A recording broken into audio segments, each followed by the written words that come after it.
warahmatullahi wabarakatuh. Yang terhormat kepada Bapak Kepala Sekolah Bapak Sarwati SMT, yang terhormat kepada Bapak Ibu Guru TK serta non TK dari SMK Bakti Praja Tubalu. Pertama-tama, marilah kita panjatkan puja dan puji syukur atas kehadiran Allah Subhanahu wa Ta'ala, karena atas berkah dan hidayahnya kita bisa berkumpul pada kegiatan siang hari ini di kegiatan berbagi praktik baik implementasi 7 jurus PK hebat. Salawat serta salam kita aturkan, kita junjungan kepada Nabi besar, Nabi Agung, Nabi Muhammad Sallallahu Alaihi Wasallam. Baik, izin Bapak Ibu, hari ini saya selaku guru PK atas nama Nadita Overback ingin melakukan pengimbasan atau sharing praktik baik yang telah saya lakukan di 2 periode atau 2 jurus kepada kelas 10 TOT KI gitu. Nah, ini untuk pemenuhan tugas dari kemarin kegiatan BIMTEK yang telah saya lakukan di Solo selama 4 hari dari tanggal 27 September sampai 31 September gitu. Nah, jadi pada hari ini mohon izin kepada Bapak Ibu Guru PK dan non guru PK untuk berbagi praktik baik terkait 7 jurus PK atau implementasi 7 jurus PK hebat. Nah, langsung saja Bapak Ibu, masih semangat untuk siang hari ini? Masih, alhamdulillah. Nah, sebelumnya Bapak Ibu, apakah sudah pernah mengenal 7 jurus PK hebat? Belum. Mengenal tapi lupa. Mungkin ada beberapa guru yang sudah tahu lewat informasi dari Instagram atau mungkin dari teman yang setelah melakukan pendalaman materi. Nah, jadi Bapak Ibu guru, ada 7 jurus PK hebat. Ini bisa dilakukan oleh guru PK dan guru non PK. Isinya apa saja? Yaitu 1. Kenali potensi. Yang kedua ada kelola emosi. Yang ketiga ada tumbuhkan resiliensi. Yang keempat ada jaga konsistensi. Yang kelima ada jalin koneksi. Yang keenam ada bangun kolaborasi. Dan yang terakhir adalah menata situasi. Nanti saya akan putarkan video terkait 7 jurus PK atau pengenalan dari laman resminya.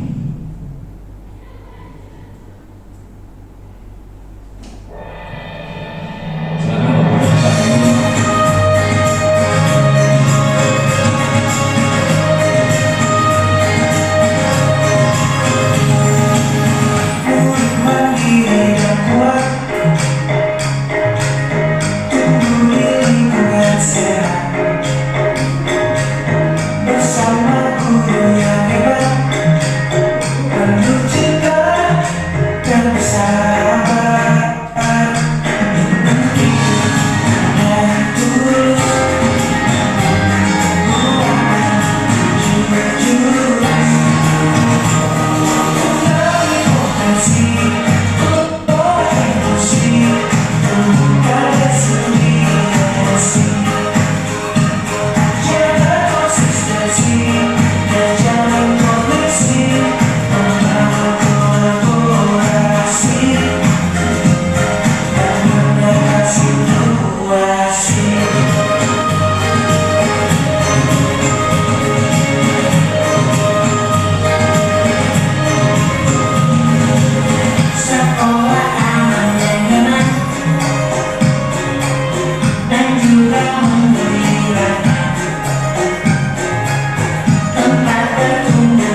sedikit cuplikan terkait pengenalan 7 jurus BK yang telah dilakukan di beberapa sekolah. Bisa Bapak Ibu lihat, itu adalah kondisi di mana guru dan siswa itu di dalam kondisi yang nyaman dan tenang ketika berada di sekolahan. Nah, di dalam 7 jurus BK ini ada yang namanya pembelajaran atau metode yang disebut dengan ARKA, atau biasa dalam pembelajaran itu sintak pembelajaran itu. Nah, model pembelajaran ARKA yang pertama ada 1A, aktivitas peluang meraih prestasi akan semakin terbuka dengan adanya motivasi. Jadi yang namanya aktivitas kegiatan yang dilakukan oleh siswa itu, setelah kegiatannya dilakukan oleh siswa, kemudian ada yang namanya refleksi. Refleksi tadi apa yang dirasakan oleh siswa, bagaimana perasaannya setelah melakukan kegiatan yang telah dilakukan. Kemudian konsep. Nah, ini berkesinambungan antara aktivitas dan refleksi. Jadi dari aktivitas yang telah dilakukan, refleksinya seperti apa, ada yang namanya konsep atau materi yang akan kita sampaikan berhubungan dengan refleksi yang telah dialami oleh peserta didik atau siswa. Yang terakhir adalah aplikasi. Itu aplikasi tersebut adalah kegiatan yang nantinya akan dilakukan siswa setelah mendapatkan materi atau konsep yang telah kita sampaikan nantinya.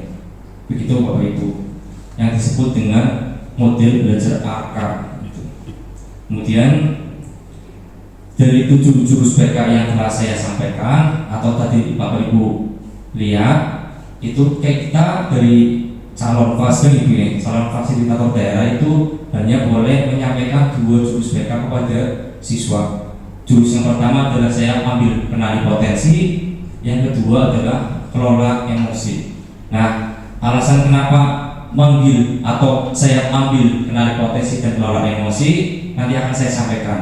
Tapi sebelumnya silakan nanti Bapak Ibu berdiri, kita akan melakukan ice breaking terkait 7 jurus BK. Nah, silakan Bapak Ibu bisa berdiri. Ini adalah simbolik ketika dilakukan atau ketika kegiatan FOSDA kemarin di Solo. Ini adalah gerakan 7 jurus hebat. Bisa diikuti Bapak Ibu.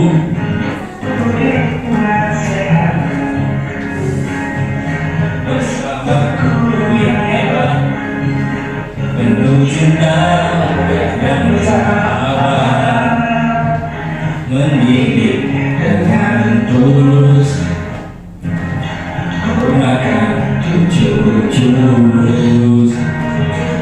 Kenali potensi, kelola emosi, tumbuhan resiliensi, jaga konsistensi, menjalin koneksi, membangun kolaborasi, dan menangkan situasi. Nah, terima kasih. Sedikit ice breaking atau biar enggak sepaneng dalam kegiatan pagi hari ini.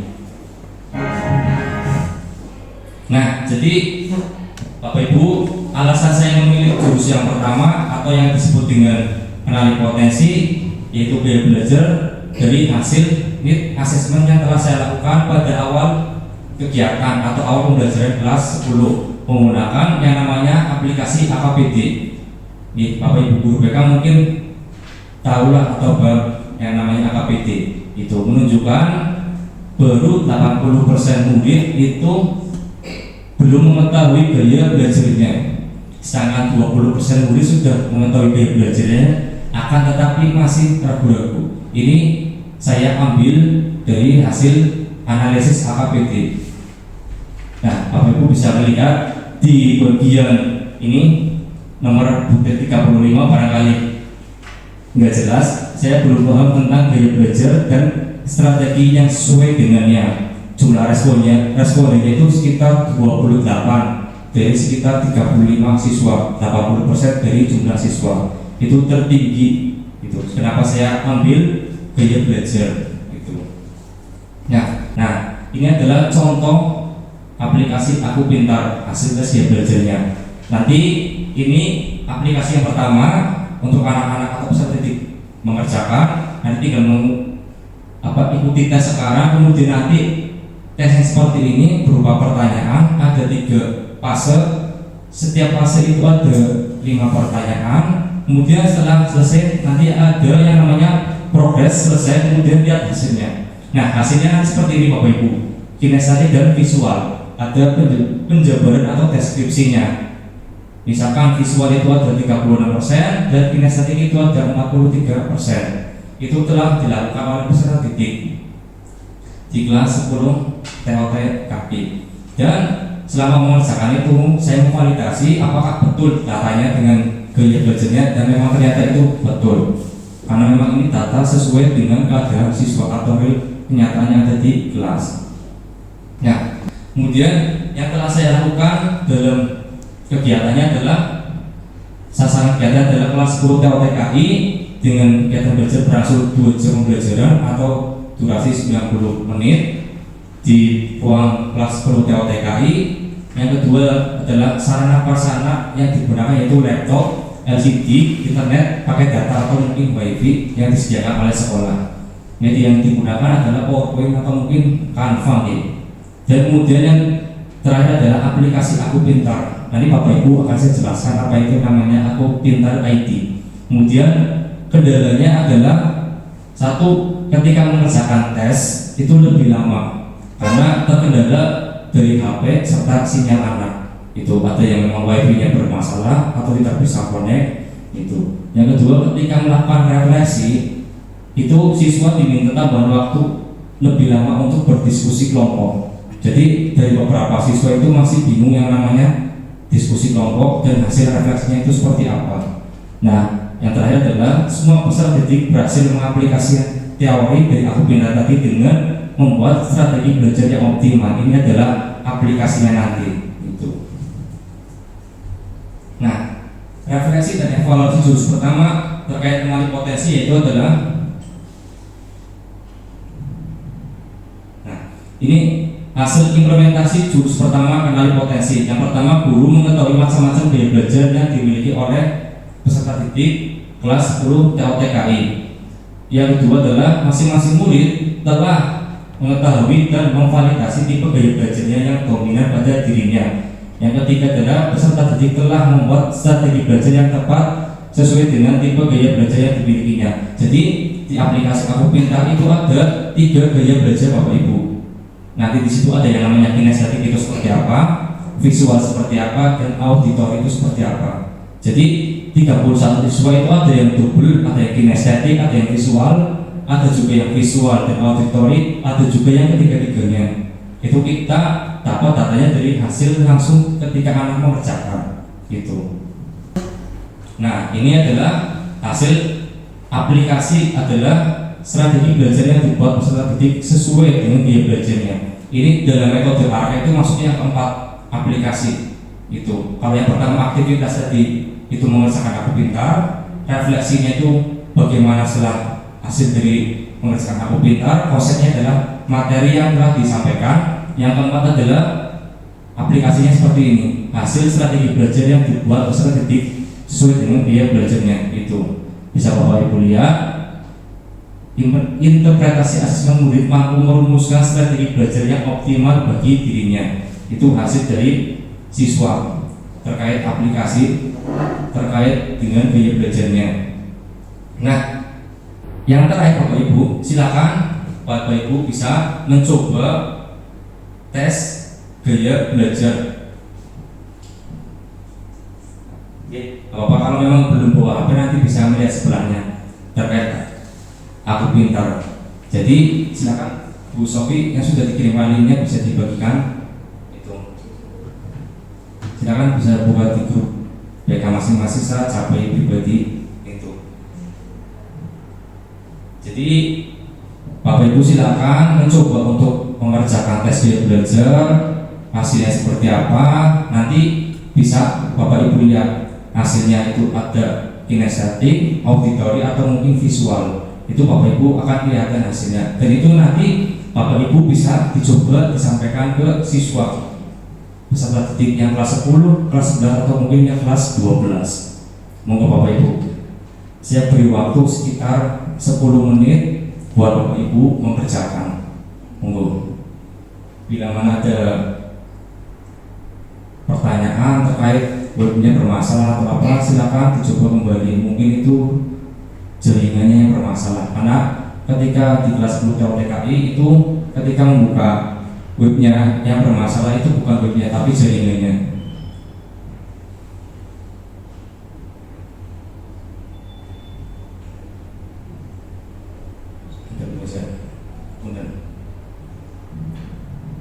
Ini ikuti tes sekarang. Nah, kalau sudah dibuka linknya itu ada bagian ikuti tes sekarang, Bapak Ibu bisa klik. Situ ada fase pertama ada 5 pertanyaan, fase kedua juga sama sampai dengan fase ketiga.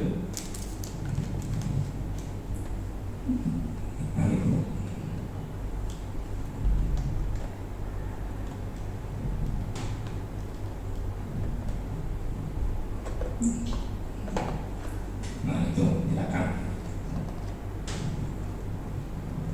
silakan Bapak Ibu bisa mengisi dengan keadaan yang Bapak Ibu pahami atau rasakan. Ada sekitar ABC 3 jawaban yang sesuai dengan Bapak Ibu, silakan dipilih.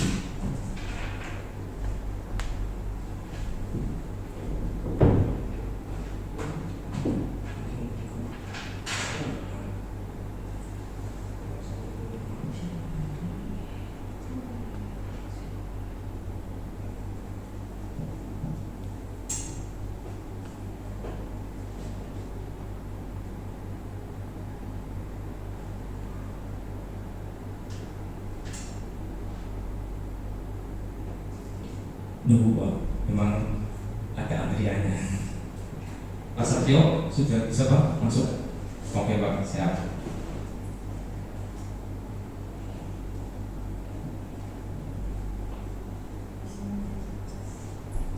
Bu Wiki ada masalah? Siap.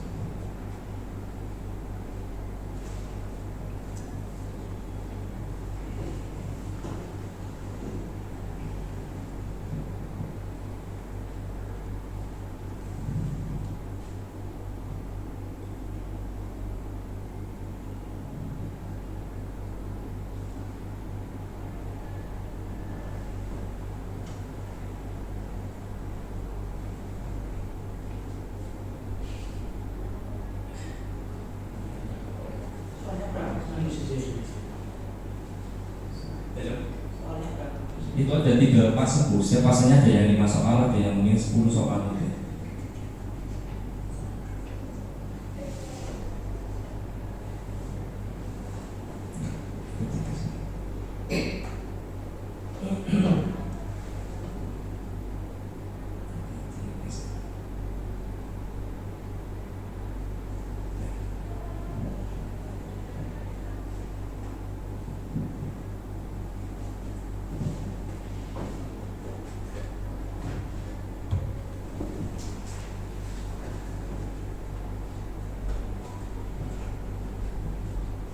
Ada yang sudah selesai mengerjakan?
Sesuai dengan keadaan Bapak Ibu yang dirasakan.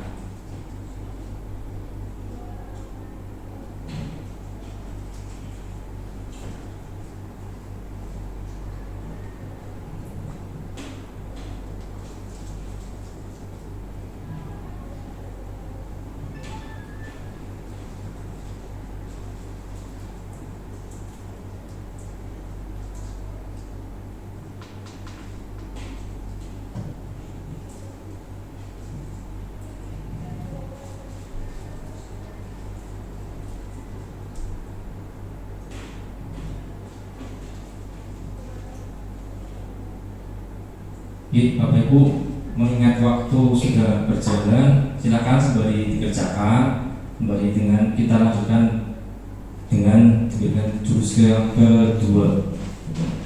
Nanti Bapak Ibu bisa sembari mendengarkan, sembari mengerjakan, itu nanti setelah keluar hasilnya silakan di screenshot, bisa dikirimkan ke saya nantinya. Nah, kemudian terkait dengan alasan memilih jurus kedua, yaitu kelola emosi, sama itu dari hasil asesmen yang telah saya lakukan di aplikasi APD. Hasilnya itu keluar seperti itu, bahwasanya menunjukkan 75% murid atau peserta didik masih belum bisa mengendalikan emosinya dengan baik itu, dan 25% murid masih ragu-ragu dalam mengendalikan emosinya karena mungkin kematangan remaja di Bapak Ibu ini. Nah, Bapak Ibu bisa lihat dari hasil analisisnya itu di bagian ini butir nomor 5, saya merasa belum bisa mengendalikan emosi dengan baik. Jumlah respondennya itu sekitar 28 responden dari jumlah total siswa 35, atau dikategorikan itu prioritas tinggi permasalahan yang ada di kelas. Nah, kemudian yang kedua terkait dengan jurus kedua kelola emosi dengan metode ARKA yang telah saya lakukan.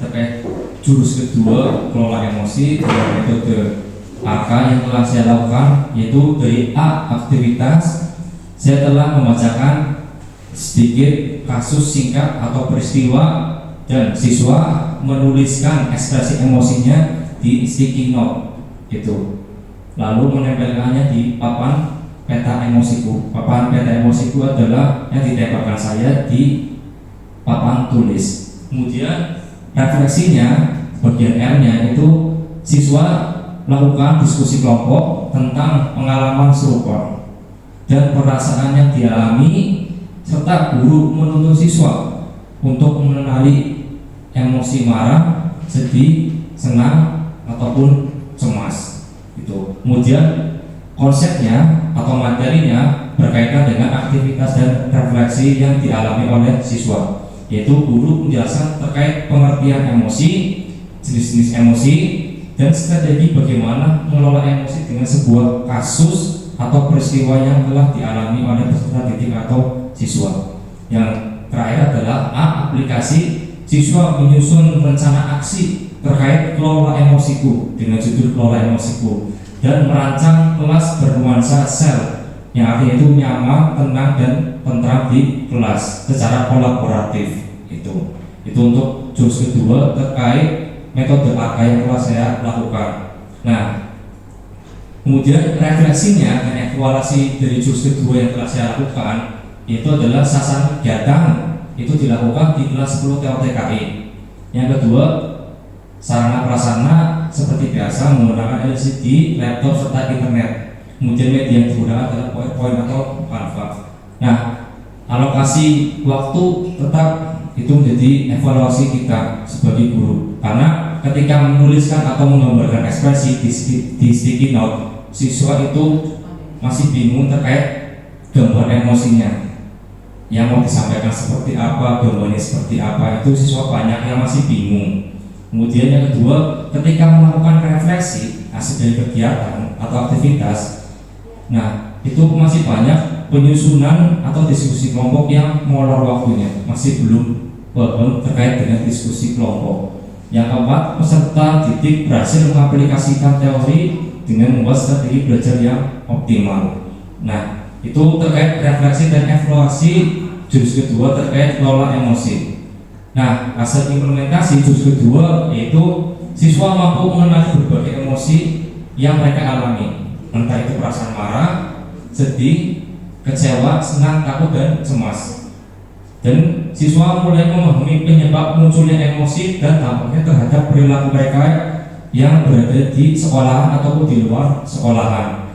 Yang kedua, siswa dapat mengidentifikasi cara berpikir positif untuk mengelola emosi. Contohnya seperti menarik nafas dalam-dalam, tidak masuk tersulut emosi, kemudian mencoba menulis, berbicara dengan teman atau guru BK terkait perasaannya sedang dialami atau emosi yang sedang dialami peserta didik.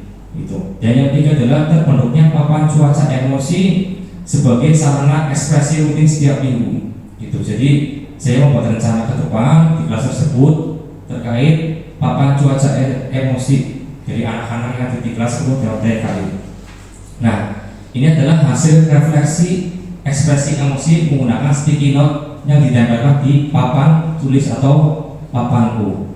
Seperti Bapak Ibu lihat, berbagai macam gambar ekspresi siswa, ada yang marah, sedih, kaget, gitu. Ini adalah hasil dari ketika di bagian A atau aktivitas itu saya menjelaskan sebuah kasus atau peristiwa kepada peserta didik, dan hasilnya adalah seperti itu, berbagai macam ekspresi yang ditimbulkan. Nah, kemudian hasil rencana atau aplikasi yang diterapkan adalah seperti ini.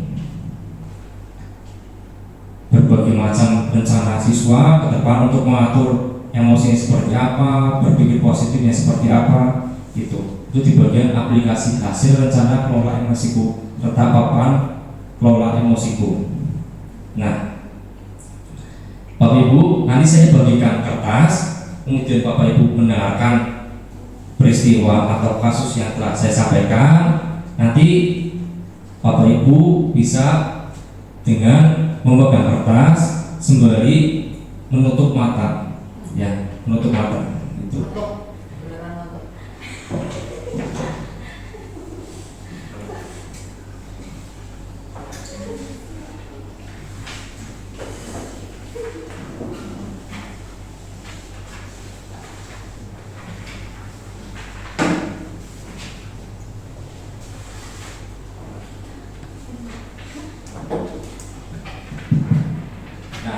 Kita hari ini akan bermain kertas emosi sesuai dengan kegiatan yang telah dilakukan oleh siswa kelas 10 TOT-KI. Cuma bedanya kita nggak pakai sticky note, kita pakai lembar kertas. Nah, setiap peserta akan menerima satu lembar kertas.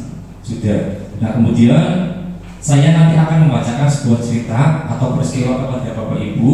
Yang ketiga, nanti peserta diminta untuk merespon cerita tersebut melalui kertas. Gitu. Jika merasa senang, kertas bisa diusap, dielus. Jika merasa senang. Kemudian jika merasa kesal, kertas dapat diremas. Bu. Jika merasa senang tadi, kertas diusap. Kemudian ketika merasa kesal, kertas dapat diremas. Dan jika merasa marah, kertas bisa disobek. Paham ya instruksinya ya? Kalau senang itu diusap, kesal itu diremas, marah itu disobek. Nggih, terus. Nah, nanti saya pandu. Nah, proses ini akan dilanjutkan hingga cerita selesai. Nah, Bapak Ibu silakan bisa pegang kertasnya, kemudian nanti mendengarkan peristiwa atau cerita dari saya sembari dengan menutup mata. Bisa dimulai ya, Bapak Ibu ya. Kertasnya dipegang gimana? Dipegang saja. Nah, sudah siap Bapak Ibu? Oke. Nah, ceritanya seperti ini. Silakan Bapak Ibu bisa pejamkan mata.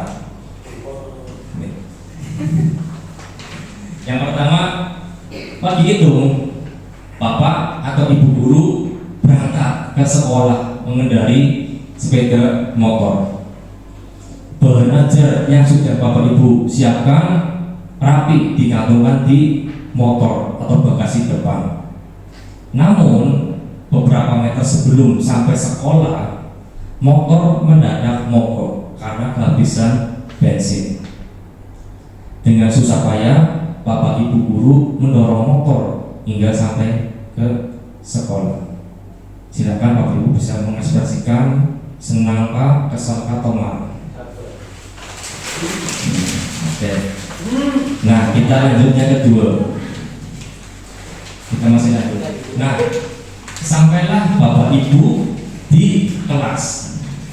Hampir semua murid datang tepat waktu. Semua murid datang tepat waktu. Namun belum sempat suasana stabil, si Andi masuk terlambat. Ia hanya menundukkan kepala sambil berkata, "Maaf, Bapak Ibu, saya telat." Silakan ekspresikan emosi Bapak Ibu. Apakah senang, kesal, atau marah terhadap sikap Andi? Ya, kita lanjut. Kemudian pelajaran pun dimulai. Namun saat akan menggunakan bahan ajar yang sudah Bapak Ibu siapkan, Bapak Ibu guru tersadar bahwa bahan tersebut tidak ada. Dicari ke sana kemari, tapi tidak ditemukan. Dengan terpaksa, Bapak Ibu guru melanjutkan mengajar dengan bahan seadanya. Bayangkan, aktivitas yang harusnya mengajar dalam belajar itu senang, seru, seketika buyar karena bahan ajar itu ketinggalan atau tidak ditemukan. Bagaimana perasaan Bapak Ibu? Nah, kemudian yang keempat atau bagian keempat, di tengah-tengah pelajaran Bapak Ibu, saat Bapak Ibu mengajar, si Andi yang terlambat tadi terlihat tidak memberikan perhatian terhadap mata pelajaran yang Bapak Ibu ajar. Dia menunduk di bangkunya. Saat Bapak Ibu dekati, ternyata Andi sedang terlelap tidur. Bagaimana perasaan Bapak Ibu?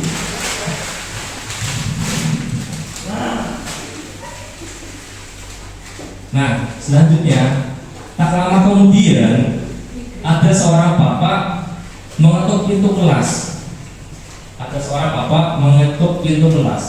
Kemudian Bapak Ibu guru membuka pintu dan menghampirinya. Nah, bapak itu berkata, "Maaf, saya adalah pamannya Andi yang terlambat tadi dan ketiduran di kelas. Sebetulnya Andi sudah 3 hari di rumah sakit karena menunggu ayahnya yang sedang sakit. Meski kurang tidur, tetapi Andi memaksa selalu ingin sekolah karena tidak mau ketinggalan pelajaran. Sekarang saya sebagai pamannya izin mau menjemput Andi karena bapaknya Andi atau ayahnya masuk ruang ICU. Bagaimana perasaan ibu, bapak?" Kemudian lanjut lagi. Nah, paman Andi juga mengeluarkan sebuah bungkusan dari tasnya. "Oh ya, Pak Guru, Ibu Guru, tadi di jalan saya menemukan bungkusan ini.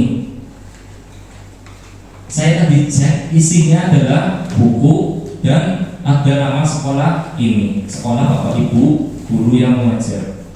Jadi saya bawa, kemudian siapa tahu Ibu Guru atau Bapak Guru bisa mengembalikan kepada pemiliknya." Bu Guru melihatnya atau Pak Guru melihatnya, dan ternyata itu adalah bahan ajar yang tadi Bapak Ibu Guru cari. Andi dan pamannya pun berpamitan. Bagaimana perasaan Bapak Ibu yang tadi harusnya mengajar dengan seru, aktivitas berjalan lancar, ternyata ditemukan oleh pamannya Andi. Nah, terakhir dan cerita itu, Bapak Ibu kembali ke kelas dengan pengajar yang telah dikembalikan di tangan Bapak Ibu dari pamannya Andi. Kemudian Bapak Ibu guru melanjutkan pelajaran dengan aktivitas penuh semangat menggunakan bahan ajar yang disiapkan. Pelajaran pun berjalan dengan penuh kegembiraan sampai bel pulang sekolah. Bagaimana perasaan Bapak Ibu? Nah, ini di bagian akhir atau refleksinya. Satu, bagaimana kondisi kertas yang Bapak Ibu pegang sekarang? Rusak parah, sobek, lecet, dan lain sebagainya. Yang kedua, apakah Bapak Ibu merasa menyesal dengan apa yang sudah dilakukan pada kertas? Menyesal atau enggak? Nah, yang ketiga, jika kertas itu adalah murid kita, bagaimana seharusnya kita bersikap? Sabar. Kita dulu. Ya. Dikonseling dulu. Tetapi pada kenyataannya sudah terjadi, ada yang dirusak, ada yang dipukul. Karena apa Bapak Ibu? Sebetulnya kita sebagai guru pengajar atau guru BK seringkali kita mohon maaf mengabaikan cerita atau kasus yang dialami oleh anak, yang akhirnya membuat kita itu langsung mengambil keputusan atau kesimpulan bahwa si A salah, si B salah. Itu. Tanpa belum tahu cerita atau mungkin kasus yang dialami oleh peserta didik. Gitu. Nah, itu jurus pertama dan jurus kedua yang telah saya sampaikan. Dukungan yang saya harapkan untuk sekolah terkait jurus pertama yaitu satu, sekolah bisa menyediakan fasilitas asesmen digital dan mendukung kegiatan refleksi gaya belajar. Itu harapan saya ke depan. Kemudian guru dan wali kelas mengintegrasikan hasil gaya belajar dalam pembelajaran. Itu untuk orang tua mendukung anak belajar sesuai dengan gaya belajarnya di rumah, karena banyak sekali bapak ibu di rumah atau orang tua itu mengabaikan gaya belajar anak atau bahkan sama sekali nggak pernah tanya ada pelajaran apa, bagaimana sekolahnya. Itu banyak kasus seperti itu. Nah, untuk siswa aktif mengenali potensi dan menerapkan strategi belajar pribadi itu difasilitasi dari kita sebagai guru kelasnya. Nah, yang kedua terkait jurus 2 kelola emosi untuk sekolah, membangun budaya sekolah bernuansa tentram, aman dan nyaman dan menyediakan media ekspresi mereka. Mungkin bisa dari kotak saran dari siswa, kita dari guru menyediakan, jadi kita tahu ekspresi apa yang sedang dialami oleh peserta didik. Yang kedua untuk guru dan wali kelas terkait jurus kedua menjadi teladan, contoh dan membantu siswa melatih mengendalikan emosi. Jadi sebelum kita mengajarkan siswa-siswi itu mengendalikan emosi, kita juga harus bisa mengontrol emosi kita sebagai guru pengajar di kelas. Jangan sampai kita langsung ambil keputusan, sikap langsung memarahi anak, yang akhirnya kita malu sendiri di akhir ceritanya. Gitu.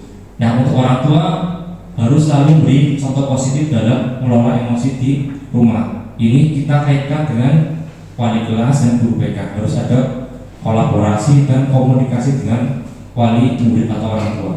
Dan untuk siswa dari guru BK dan wali kelas dan guru pengajar juga harus bisa melakukan yang namanya kejujuran dalam setiap perasaan dan menjalankan rencana aksi kelola emosiku. Jadi sesekali setelah pelajaran Bapak Ibu guru bisa menanyakan bagaimana reaksi siswa pada jam Bapak Ibu yang telah dilakukan. Jadi ada evaluasi untuk siswa, ada evaluasi untuk guru pelajar atau pengajarnya. Gitu. Nah, yang terakhir barangkali ada tanggapan atau penguatan dari Bapak Ibu guru BK atau non BK atau mungkin pertanyaan terkait jurus 1 dan 2, monggo saya berikan waktu untuk Bapak Ibu bertanya terkait jurus pertama atau kedua. Silakan.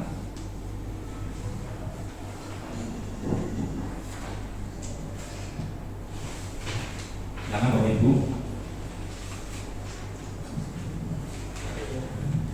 Satrio barangkali mau bertanya.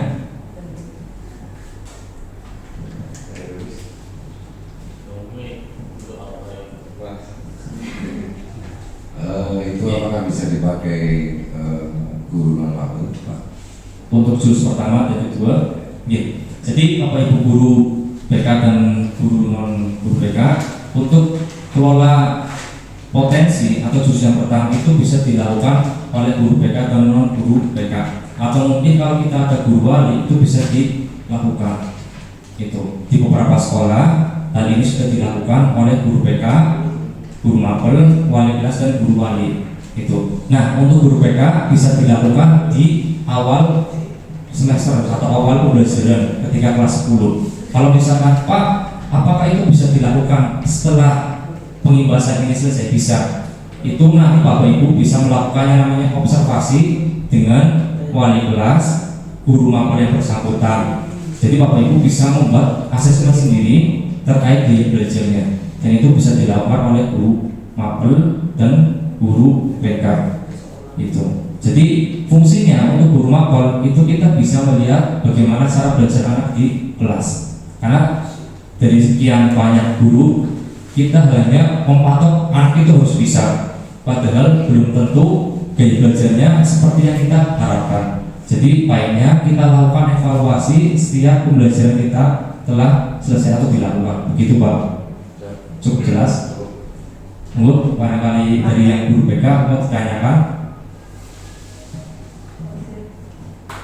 Silakan Pak Menteri.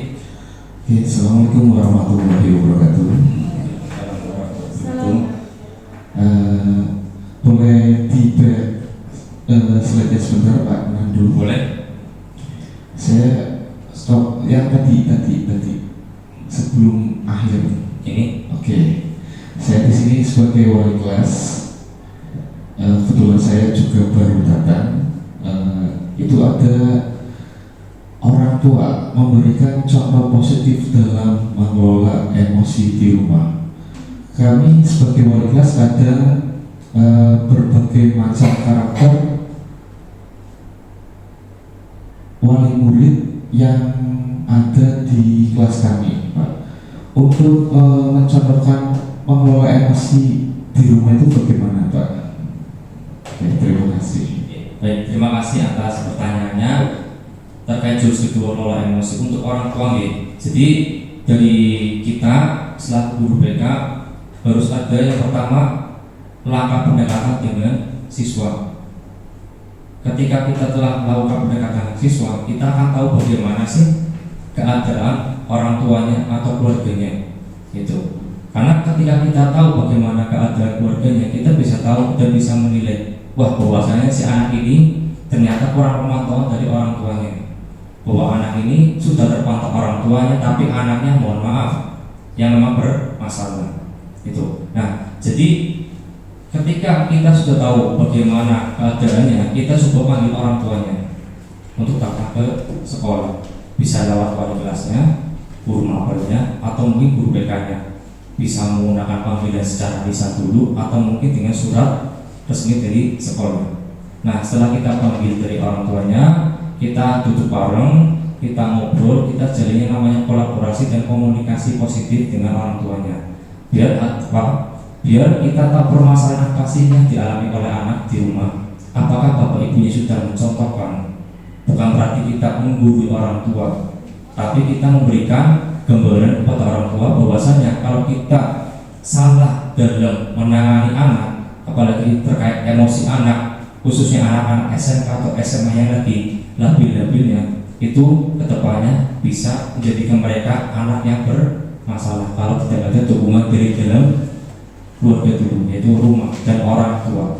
Kita sebagai guru di sini adalah memberikan fasilitas tambahan kepada anak atau peserta didik yang awalnya adalah kuncinya itu adalah di rumah atau keluarganya atau mungkin orang tua terdekatnya.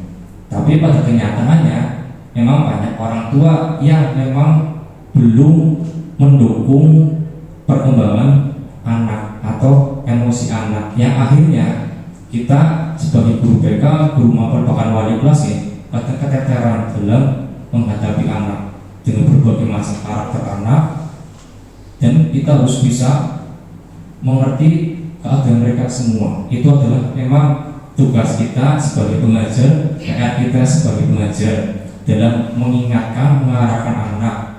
Dibantu juga nanti pemanggilan orang tua biar ada dukungan dalam keluarganya. Mungkin begitu saja Pak Fikri. Barangkali dari guru BK ada yang menanyakan? Ya, silakan Bu Boja. Terima kasih atas waktunya. Assalamualaikum warahmatullahi wabarakatuh. Waalaikumsalam warahmatullahi wabarakatuh. Saya tertarik dengan kalimat yang jurus kedua, kalau emosi tapi yang keempat. Ibu. Siswa jujur mengekspresikan perasaan dan menjalankan rencana aksi. Ini yang paling sulit. Karena mengekspresikan kejujurannya dengan apa yang sudah dilakukan. Barangkali Pak Nandito itu sudah punya bahan dari Solo untuk kita, karena kadang-kadang kita untuk mengetahui kejujuran anak dalam mengekspresikan apa yang sudah dirasakan sudah dibentuk agak sulit. Begitu. Terima kasih. Baik, saya akan coba menjawab pertanyaan dari Bu Boja. Jadi untuk siswa terkait jujur mengekspresikan perasaan dan menjalankan rencana aksi kelola emosiku, kita bisa menjalankan yang namanya kegiatan. Tadi kita sampaikan sebuah peristiwa, kita sampaikan sebuah kasus kepada siswa agar apa? Siswa itu belajar untuk bisa membuat ekspresinya terlebih dahulu. Ketika siswa sudah kita ajak untuk berkomunikasi dalam pembelajaran kita yang memang nyaman dan aman, itu nanti dari siswa akan terbentuk yang namanya bisa mengekspresikan perasaan. Bahwasanya ketika tadi yang disampaikan guru tersebut, ekspresi saya itu marah, ekspresi saya itu sedih. Nah, hasilnya apa? Kedepannya itu akan membuat siswa lebih jujur ketika ada permasalahan yang dialaminya tanpa kita harus tanya. Yang akhirnya akan timbul yang namanya kesadaran diri dalam siswa. Walaupun memang betul yang disampaikan Bu Boja itu berat dan susah untuk menggali ekspresi siswa dan menggali bagaimana sih mereka bisa jujur kepada kita. Itu memang perlu tahap dan alur, jadi nggak bisa dilakukan sekali dua kali.